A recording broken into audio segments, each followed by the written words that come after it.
ভারত কিন্তু এটাকে ভালো চোখে নেয়নি। শিলিগুড়িতে কিন্তু S-400 পাশাপাশি ব্রহ্মস বসানো হয়েছে। পাশিমারা এয়ারবেস ক্যাম্পে কিন্তু একটা গুরুত্বপূর্ণ সিস্টেম তৈরি করা হয়েছে, সেটা হচ্ছে রাফাল।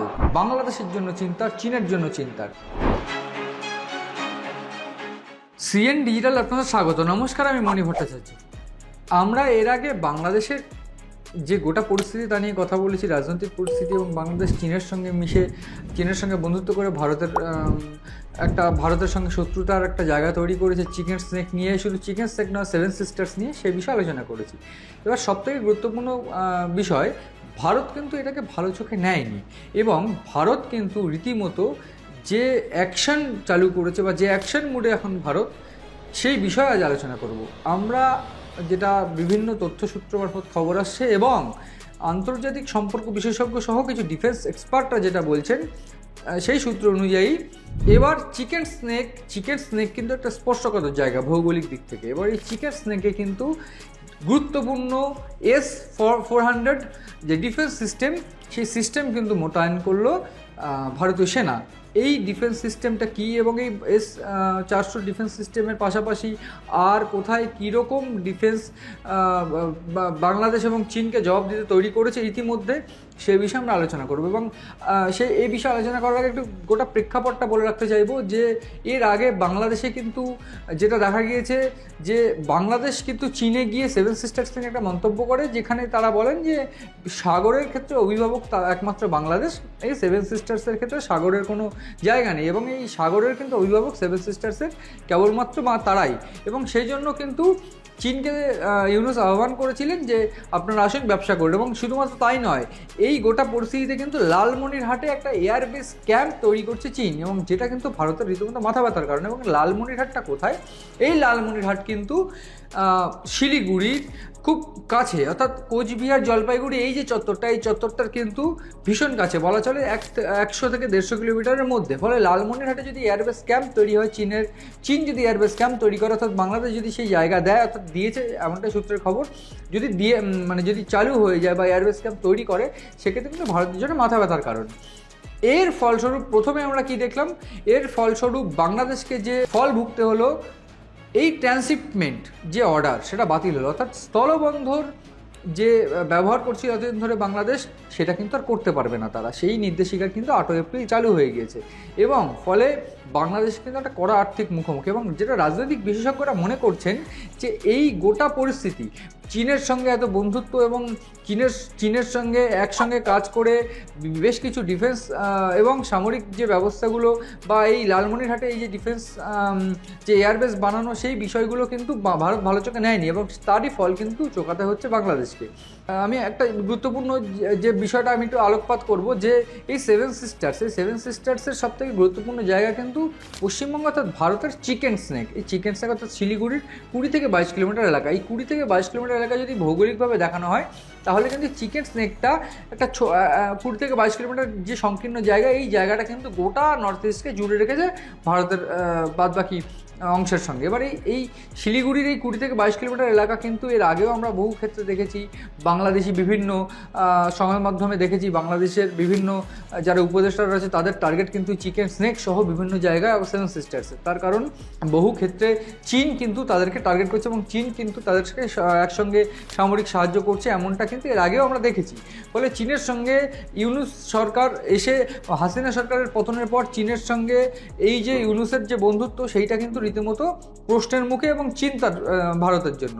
ফলে ভারত যেটা করলো, এবার কিন্তু শিলিগুড়িতে S-400 মতো ডিফেন্স সিস্টেম, অর্থাৎ S-400 বিষয়ে আমি বলতে চাই, S-400 কিন্তু একটা অত্যাধুনিক একটা মার্জিন একটা ডিফেন্স সিস্টেম, এবং এই ডিফেন্স সিস্টেমটা কিন্তু প্রতিপক্ষের জন্য চিন্তার। এবং এই যে মিসাইল ডিফেন্স সিস্টেম, এটা কিন্তু অন্যান্য প্রতিরক্ষা বিভাগের একটা গুরুত্বপূর্ণ পার্ট, যে পার্টটা কিন্তু বিদেশের বা বাইরের যে শত্রুপক্ষদের কোনো আক্রমণ, সেটা কিন্তু প্রোটেক্ট করবে বা রক্ষা করবে, ডিফেন্স করবে, এবং পাশাপাশি প্রতিরক্ষা ক্ষেত্রে এই যে যদি বিদেশের কোনো শত্রু বা বাইরের কোনো শত্রু আক্রমণ করে তারা সেটা কিন্তু আগে থেকে তারা বুঝতে পারবে, এবং সবথেকে গুরুত্বপূর্ণ যে সঙ্গে সঙ্গে তারা প্রস্তুত থাকবে এই গোটা পরিস্থিতি জবাব দিতে। শুধু তাই নয়, চিকেন স্নেকে কিন্তু অর্থাৎ শিলিগুড়িতে কিন্তু S-400-এর পাশাপাশি ব্রহ্মোস বসানো হয়েছে, এবং ব্রহ্মোসের এই যে সেই সেট আপও কিন্তু গড়ে তোলা হয়েছে ভারতীয় সেনাবাহিনীর দ্বারা। ফলে এই চিকেন স্নেকের ক্ষেত্রে কিন্তু ভারতীয় যে ডিফেন্স বা কেন্দ্র সরকার তারা কিন্তু কোনোভাবে গাফিলতি চাইছেন না বা গাফিলতি রাখতে চাইছেন না, কারণ চিকেন স্নেক কিন্তু সেভেন সিস্টার্সের ক্ষেত্রে গুরুত্বপূর্ণ পার্ট। এই ল্যান্ডলকের জন্য কিন্তু ল্যান্ডলক অর্থাৎ সেভেন সিস্টার্সের জন্য কিন্তু চিকেন স্নেক যে গুরুত্বপূর্ণ ভূমিকা বা ভৌগোলিক অবস্থান রয়েছে সেই দিকে কিন্তু নজর রয়েছে বা সেই দিকে কিন্তু লোভ রয়েছে চীনসহ বাংলাদেশের। ফলে তারা ভালো করেই জানে যে চিকেন স্নেকের যদি কোনো ক্ষতি হয় সেক্ষেত্রে কিন্তু একটা বড় রকমের ক্ষতির মুখে পড়তে হতে পারে সেভেন সিস্টার্সকে।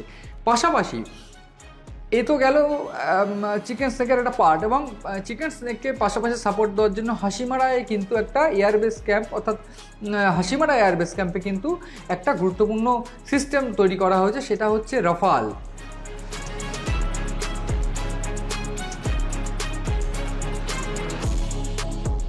এই রাফালের সংখ্যা, রাফাল যে এয়ার জেট, সেই এয়ার জেটের সংখ্যাও কিন্তু বাড়ানো হয়েছে হাসিমারা এয়ারবেস ক্যাম্পে, এবং এই হাসিমারা এয়ারবেস ক্যাম্পে হঠাৎ এই রাফালের পরিমাণ বৃদ্ধি পাওয়া কিন্তু ভালো চোখে দেখছে না বাংলাদেশ সহ চীন। তার কারণ রাফাল কিন্তু রাশিয়া এবং ভারতের একটা অন্যতম শক্তিশালী বিমান জেট, এবং শুধু তাই নয়, সম্প্রতি আমরা দেখেছি প্রধানমন্ত্রী নরেন্দ্র মোদী কিন্তু ফ্রান্স থেকে 63,000 কোটি টাকা খরচ করে বেশ কিছু রাফাল জেট কিনছে, এবং এই যে জেট কেনার যে বিষয়টা সেটা কিন্তু ভারতীয় সরকারের যে ডিফেন্স এক্সপার্টরা তারা কিন্তু এটা কনফার্ম করছেন। এবং ইতিমধ্যে ফেব্রুয়ারিতে আমরা দেখেছি প্রধানমন্ত্রী নরেন্দ্র মোদী ফ্রান্স সফরে গিয়েছিলেন, এবং ফ্রান্স সফরে গিয়ে তিনি এই আলোচনা করেছেন বিভিন্ন এক্সপার্টদের সঙ্গে, এবং 63,000 কোটি টাকা খরচ করে একটা কিন্তু রাফাল যে জেট, সেই জেট যুদ্ধ বিমান কিন্তু কিনছে তারা, এটাই কিন্তু সূত্রের খবর। পাশাপাশি এই রাফাল জেটের কিছু সংখ্যা, সেই সংখ্যাও কিন্তু হাসিমারা এয়ারবেসে বাড়ানো হয়েছে।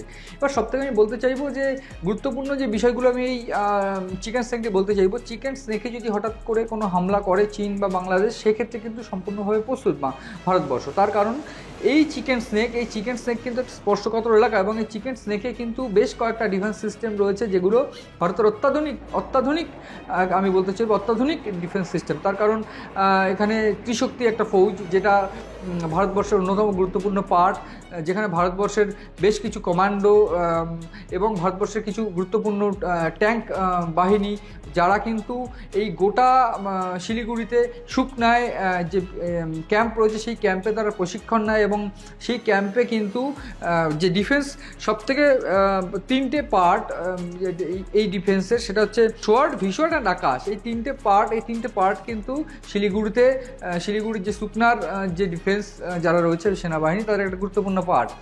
এই যে আকাশ কিন্তু একটা 3 টায়ার্ড ডিফেন্স সিস্টেম, যেখানে কিন্তু শিলিগুড়িতে বেস্ট করা হয়েছে 3 টায়ার ডিফেন্স সিস্টেম। এবং 3 টায়ার ডিফেন্স সিস্টেমের মধ্যে আকাশ, আমি যেটা বলছিলাম, সোয়ার্ড রয়েছে অর্থাৎ শর্ট রেঞ্জ এয়ার ডিফেন্স, এবং ভিশোয়ার্ড রয়েছে very short range air defence. ফলে এই তিনটে পার্ট যে রয়েছে, এই তিনটে পার্ট কিন্তু ভারতবর্ষের গুরুত্বপূর্ণ পার্ট ডিফেন্স সিস্টেমের, এবং এই শিলিগুড়ির চিকেন স্নেক এলাকা কিন্তু প্রোটেক্ট করার জন্য রীতিমতো এই সিস্টেমগুলো কিন্তু গড়ে তোলা হয়েছে। পাশাপাশি এই সুকনায় যে এয়ারবেস ক্যাম্প, সুকনায় যে ক্যাম্প তৈরি করা হয়েছে এবং সুকনায় যে ক্যাম্প রয়েছে ইতিমধ্যে, সেখানে কিন্তু এই ব্রহ্মোস এবং S-400-এর মতন যে অত্যাধুনিক ডিফেন্স সিস্টেম বসানো হয়েছে, সেটা কিন্তু রীতিমতো চিন্তার, এবং সেই বিষয়টা কিন্তু রীতিমতো বাংলাদেশ এবং চীনের ঘুম উড়েছে এই গোটা বিষয়ে।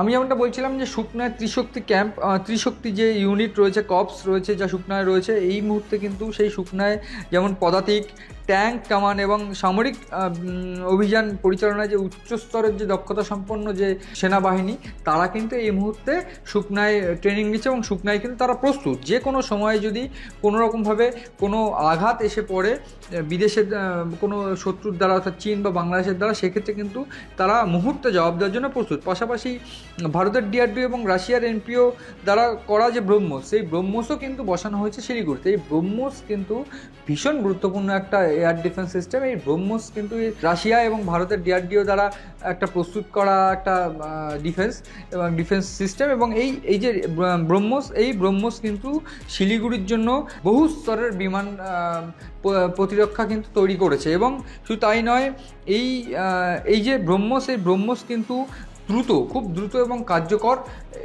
যে কোনো এয়ার অ্যাটাক রক্ষা করার জন্য। আমি সবথেকে এই বিষয়ের মধ্যে সবথেকে গুরুত্বপূর্ণ যেটা আমরা বহু ক্ষেত্রে দেখেছি যে ত্রিপুরায়, কিংবা আমরা এর আগের বছরও দেখেছি ত্রিপুরায় যখন ইউনুস সরকার ক্ষমতা আসে, তারপরে ত্রিপুরা থেকে কিন্তু বেশ কিছু এয়ার ড্রোন পাওয়া যায়। সেই ড্রোন কিন্তু ভারতীয় সেনাবাহিনী দ্বারা উদ্ধার হয়। এবং পাশাপাশি আমরা গত সপ্তাহেও দেখেছি বেশ কিছু ড্রোন কয়েকদিন ধরে উঠছিল ভারতীয় সীমান্তে ত্রিপুরার, এবং সেটাও কিন্তু উদ্ধার করে ভারতীয় সেনা।